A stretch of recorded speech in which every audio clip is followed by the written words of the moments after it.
영화, 건축, 정신분석학, Cinema C Architecture A Psychoanalysis P.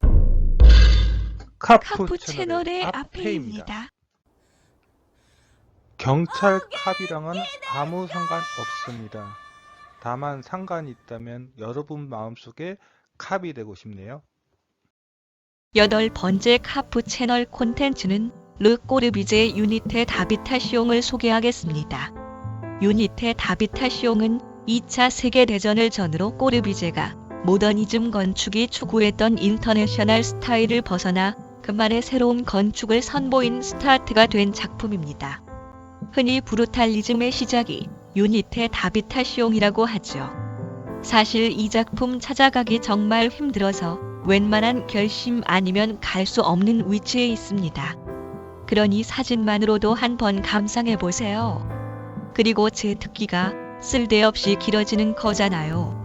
만들다 보니 역시 한 편의 콘텐츠로 부족해서 2편으로 나눴습니다. 첫 번째는 유니테 다비타시옹의 외관과 유니테 다비타시옹 안의 호텔 르 꼬르비제에 대해서만 다루겠습니다. 네모 선장의 노스틸러스 호과 바다를 가르는 검인 것처럼 유니테 다비타시옹은 꼬르비제의 작품을 크게 전기와 후기로 갈라버립니다. 비유가 엉뚱한가요?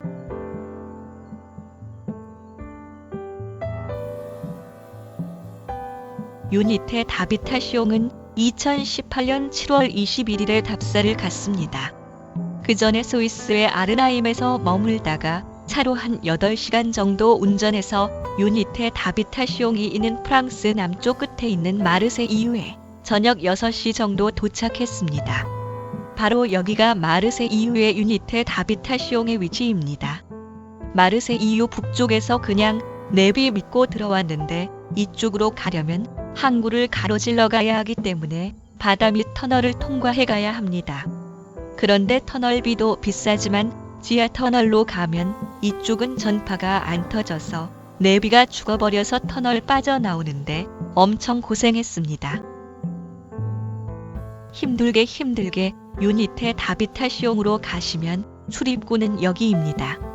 현재 유니테 다비타시옹에는 호텔 르 코르비제라는 이름으로 숙소를 운영하고 있습니다. 부킹닷컴으로 예약도 할 수 있어요. 여기에서 머물 수 있다는 생각에 엄청 흥분되었는데 기대가 너무 컸습니다. 이에 대해서는 나중에 말씀드릴게요. 구글 로드뷰로 보겠습니다. 이쪽이 출입구예요. 입구 도로 차선이 좀 헷갈리니 차로 가실 때는 정신 똑바로 차리세요. 저는 입구 차로를 잘못 들어가서 한 바퀴 돌았습니다. 이제 안으로 들어가 보겠습니다. 이 길로 따라 들어가면 됩니다. 무료 주차라고 해서 주차 걱정은 안 했는데 주변에 차가 꽉 차 있어서 정말 당황했습니다. 주차장 찾기가 외국은 쉽지 않거든요. 그래도 이 자리가 비워져 있어서 바로 주차할 수 있었습니다. 근 8시간을 내리 운전해왔기에 정말 피곤했거든요. 이때 렌트한 차는 오펠이었습니다. 오펠은 우리나라에는 들어오지 않은 유럽차 중에 하나인데 생각 이상으로 차가 좋았습니다. 운전하기도 편하고 나름 잘 달렸거든요. 자, 그럼 본격적으로 유니테 다비타시옹을 살펴볼까요? 유니테 다비타시옹의 동측인면입니다. 너무 커서 제 카메라의 한 프레임에 안 들어오더라고요. 흑흑, 길 건너가면 나무가 너무 많아서 가려져 찍히지 않고요. 유니테 다비타시옹의 북측 인면입니다. 유니테 다비타시옹은 정북, 정남으로 위치를 잡고 있습니다. 북측에는 전혀 창문이 없고 유니테 다비타시옹의 중간 커뮤니티 층까지 올라갈 수 있는 계단이 있습니다. 밑에서 걸어 올라갈 체력은 없고 커뮤니티 층에서 잠깐 나가 살펴보았습니다. 시간만 있었다면 한번 내려가 보았을 텐데요. 지금 생각해보니 좀 안타깝네요. 유니테 다비타시옹의 서측 인면입니다. 여기에도 숲이 우거져서 건물 전체를 찍기 어렵네요. 서측 인면에 유니테 다비타시옹의 주출입구가 있습니다. 유니테 다비타시옹의 남측 인면입니다. 한국에서는 남향이 중요한데 프랑스는 아닌가 봅니다.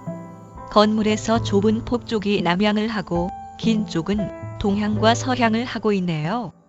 그래서 그런지 유니테 다비타시옹 내부는 무척 어둡습니다. 이제 유니테 다비타시옹의 아래 부분을 살펴볼게요. 여기는 유니테 다비타시옹의 필로티입니다.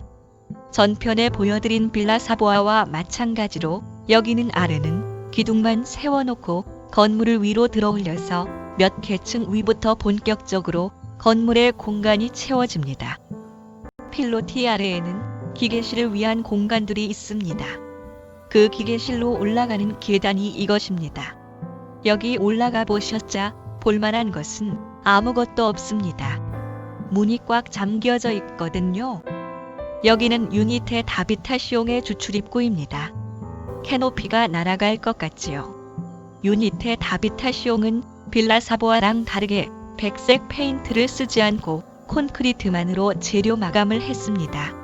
이게 바로 노출 콘크리트 기법입니다. 이 거친 마감 때문에 유니테 다비타시옹을 브루탈리즘의 시작이라고 부르게 된 것입니다. 주출입구에 딸린 홀 외부 창을 좀 더 자세히 살펴볼까요? 북측에 자리 잡고 있는 이 창은 모듈러 창입니다. 빌라 사보아에서 커다란 전면 유리창을 쓴 것과는 다르게 마치 장난감 블록을 쌓듯이 조그마한 창들을 쌓아서 만들어지요. 그런데 전면 유리창으로 내외부 공간의 시각적 소통을 이루면서 모더니즘 건축을 이끌었던 꼬르비제가 왜 다시 이렇게 답답한 창으로 바뀌게 된 걸까요? 이 의문은 조금 더 이따가 풀어보겠습니다. 헤헤. 이 모듈러 창 옆에는 E형의 벤치가 하나 자리 잡고 있습니다. 여기가 유니테 다비타시옹으로 들어가는 곳입니다. 이제 안으로 들어가 볼까요? 정말 여기를 들어가서 하룻밤을 잘 수 있다는 생각에 운전피로까지 다 잊어버렸다니까요. 그런데 에휴, 이 사연을 좀 이따 풀게요.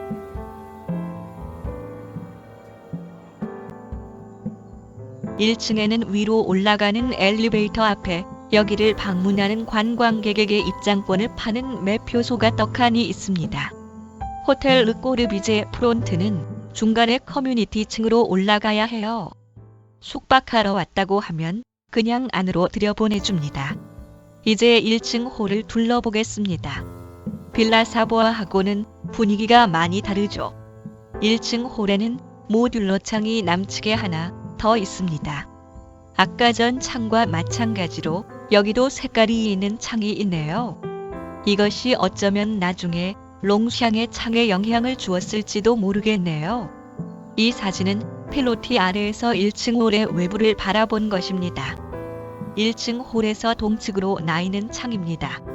이 창을 외부에서 보겠습니다. 창의 한쪽에 무엇이 달려있죠? 이것을 확대해 보겠습니다. 이것은 바로 꼬르비제의 모듈러 모델입니다. 모듈러는 인간 신체 지수에 맞추어서 건물을 계획할 때 척도를 써서 계획을 해야 한다는 꼬르비제의 생각을 집약한 것입니다. 간단히 말해서 인간 몸을 자로 써야 한다는 거죠. 꼬르비제는 유니테 다비타시옹을 계획할 때 모듈러의 개념을 거의 완성했습니다. 그래서 이 건물을 만들 때는 건장한 영국 남성 경찰관의 평균 신체 지수인 183cm를 적용해서 계획했답니다. 유니테 다비타시옹의 1층 홀 동쪽 외벽에는 그 흔적을 이렇게나 많이 남겨놓았네요. 이 그림들이 바로 꼬르비제가 적용한 모듈러의 증거들입니다. 이제 엘리베이터를 타고 위로 올라가 보겠습니다. 이게 유니테 다비타시옹의 엘리베이터 내부입니다. 엘리베이터를 타고 4층으로 올라가면 여기 엘리베이터 홀에서 내리게 됩니다. 그리고 엘리베이터에서 내려 이쪽 복도로 가면 호텔 르꼬르비제 프론트가 나옵니다. 호텔 르꼬르비제 프론트 데스크입니다. 꼬르비제가 디자인한 의자가 프론트 데스크 앞에 놓여 있는 것을 보고 약간 흥분되었습니다. 드디어 직접 꼬르비제가 설계한 곳에서 하룻밤을 보낼 수 있다는 것이에요. 호텔 르꼬르비제의 레스토랑 바입니다. 여기서 간단한 식사와 함께 아침 조식도 서비스됩니다. 여기가 호텔 르꼬르비제의 레스토랑입니다. 아침 조식을 신청해 놓았기 때문에 아침 일찍 나와서 저 발코니에 앉아서 식사를 하는 것에 대한 환상을 가졌습니다. 다음날 여기서 야외 발코니에서 아침 식사를 먹었습니다. 근데 여기 조식은 제가 먹어보았던 최악의 호텔 조식 중 최고였습니다. 서비스도 엉망이고 음식도 정말, 물론 제가 호텔 르꼬르비제에서 느꼈던 실망감 중에 하나에 불과했습니다. 레스토랑은 2층에 공간도 있습니다. 원래 커뮤니티 층이 전체 2층이니까 당연한 것이겠죠. 근데 처음 건설되었을 때부터 그런 것인지 나중에 호텔이 되면서 개조가 되었는지는 잘 모르겠습니다. 레스토랑 2층 공간을 올라가는 것은 원형 계단입니다. 정말 모더니즘 건축가의 원형 계단에 대한 집착은 좀 무섭네요. 레스토랑 2층으로 올라왔습니다. 개인적으로 조식은 뷔페인데 게스트가 음식을 들고 2층까지 어떻게 올라올지 걱정입니다. 원형 계단은 정말 불편하고 위험하거든요. 레스토랑 2층은 이렇게 아래쪽 일부가 보이게 되어서 2층에서 1층이 훤히 내려다 보입니다. 2층 레스토랑에는 이렇게 화장실이 있습니다. 오래된 인테리어 스타일이지만 그래도 꽤 감각이 있다고 생각했습니다. 근데 이것이 큰 착각의 시작이었습니다. 이 호텔 게스트룸 키를 받을 때만 해도 정말 큰 기대를 가지고 있었거든요. 흑흑. 호텔 르꼬르비제의 레스토랑은 바로 이 위치입니다. 그리고 제가 머문 게스트룸은 바로 이 위치입니다. 좋은 위치처럼 보이죠? 쥐뿔. 호텔 프론트에서 한층 올라가면 이렇게 어둠침침한 복도가 나오고 거기에 이렇게 게스트룸이 있습니다. 방이 서향이라서 늦은 오후에 도착했기에 이렇게 햇빛이 방 안까지 잘 들어옵니다. 근데 정말 이 호텔 인테리어는 이 건물이 지어진 1950년대에서 멈춰진 것 같더라고요. 거기다가 객실 청소도 잘 안 되어 있어서 침대부가 정말 꿉꿉했습니다.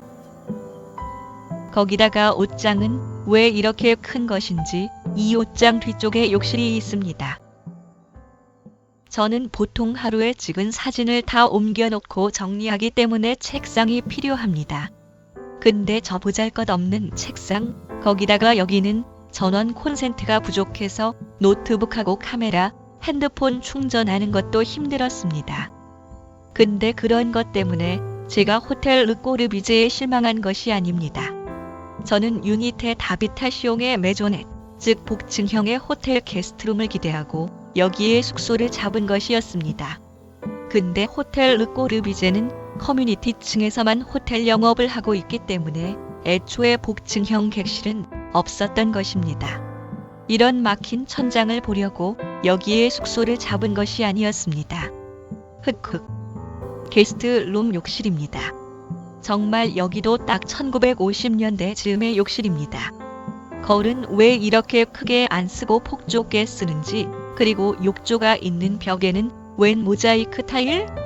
천창은 불투명 아크릴로 마감을 했는데 처음 저 재료가 이 세상에 나왔을 때 쓴 것처럼 오래되어 보였습니다. 그리고 이 조악한 패브릭 소파, 차라리 이케아 것이라도 쓰지. 모더니즘 느낌을 내려고 몬드리안 패턴이 들어간 쿠션을 놓았는데 이 역시 조악하기 한이 없습니다. 그리고 여기 설치된 에어컨, 이 기계야말로 근대 건축유산으로 삼아야 할 것입니다. 어찌나 오랜된 기계인지 작동되는 게 신기했습니다. 답사했을 때 날씨가 무척 덥고 습해서 침대가 꿉꿉해져 쓰지 못하고 이 꼬르비제 체어 복제품에서 하룻밤을 청했습니다.